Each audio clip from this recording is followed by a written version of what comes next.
Hello everybody, Big Mike here from CarBuyerUSA. Hey, we got a great topic. I got my partner Billy C with me today.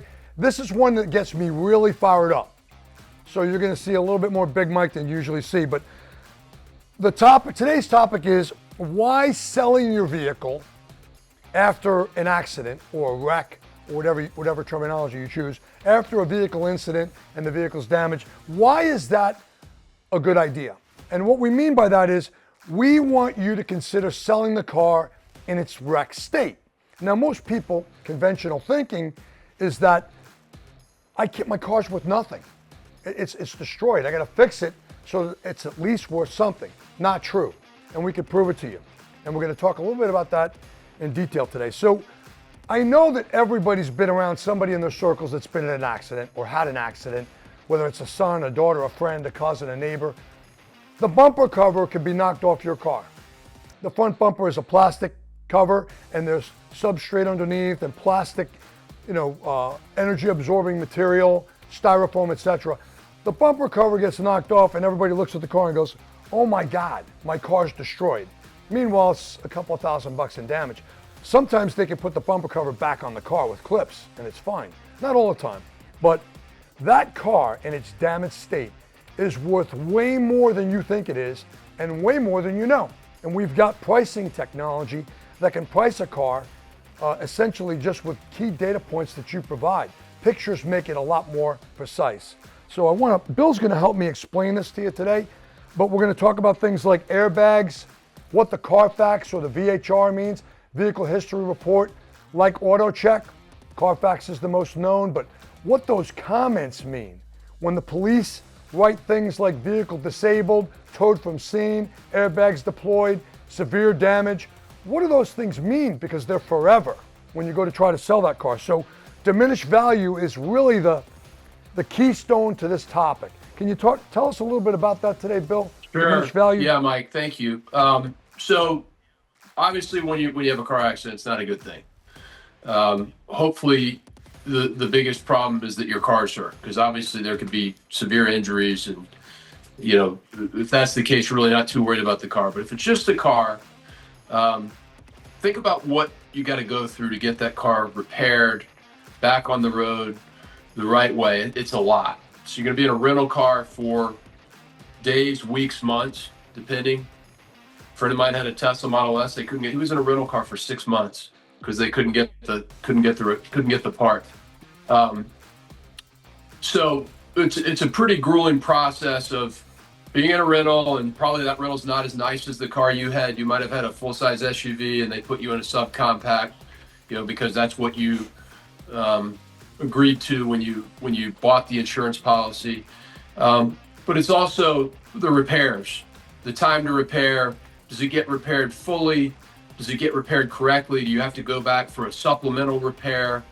And then when you go to sell the car in the future, the car has previous repairs, it has paint work, it has, as Mike mentioned, an adverse note in Carfax saying that the car was in a severe accident, makes it very difficult to sell that car, especially person to person. So what we've seen, and it's really how our company got started before we went to the full breadth of automotive purchases, is sell the damaged vehicle, sell it in its current state, stop the clock on storage, stop the clock on rental, take the check that your insurance company is obligated to pay you.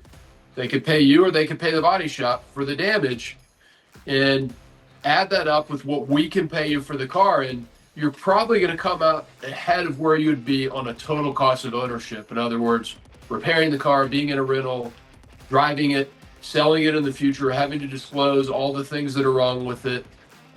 Vehicle's never quite right. You've heard people say that is, yeah, I got the car back, but it's pulling a little bit to the left, or it makes a funny noise when I'm parking it. It's hard to get that car back to its original state. I'd say it's almost impossible. So for many people, the best option is to sell the car in its damaged state, take that check, that wire that we send you, the insurance check, go buy a new car. Walk in with cash in hand. Gives you all the leverage, as we've discussed in previous segments is being able to walk into a dealership with a large down payment, good credit history, way more favorable than coming in with a trade that's been in a wreck, it's got a lot of previous repairs, it's got a lot of adverse history in Carfax. So we're finding a lot more consumers taking that approach. Oftentimes it's because it takes so long for the repair to be completed. We need the SUV. We can't be in this subcompact. We need an SUV to take our kids to practice. Yeah. I know that we about 30% of the cars we buy have accident history. So I think we're experts at buying vehicles with adverse vehicle history reports. And as you mentioned, the diminished value loss, I mean, give me a range, Bill. What's your best guess at what that could be from a minor accident to a severe with airbag deployment? I mean, what's the range? Michael, I gotta tell you, I mean, if you've got a really nice luxury car that's had an airbag deployed, I think that's a 35% deduction. If you had a nice Mercedes or Porsches, that's viewed very negatively. You think about the type of person that's buying that car, they're very discriminating. Now, if you've got kind of a compact economy car that had an accident, it's probably not going to be a huge percentage, but as the vehicle's value goes, the damage amount, the significance of it, the deduction or the impairment in value can be very significant. And I think it's important for, probably most of the time, we are the first source that's educating the consumer in that, look, you've got a car with a severe accident, or you've got 3 minors. I think we bought one car with 15 accidents one time. Well, we didn't pay very much for that car because that car is almost unsellable.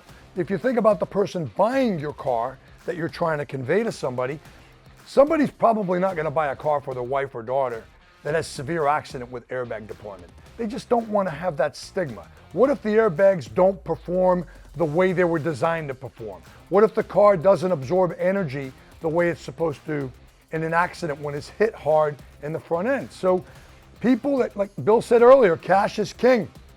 And people that have the checkbook make the decision. So I think what we want you to take away from today is there's more money in a damaged car than you think there is, and you can monetize that. And if you sell that vehicle in its as-is state, unrepaired, and you're able to pocket that insurance check, most of the time you're going to get close to market value and essentially give yourself a total loss where the insurance company may not even be interested in entertaining that event.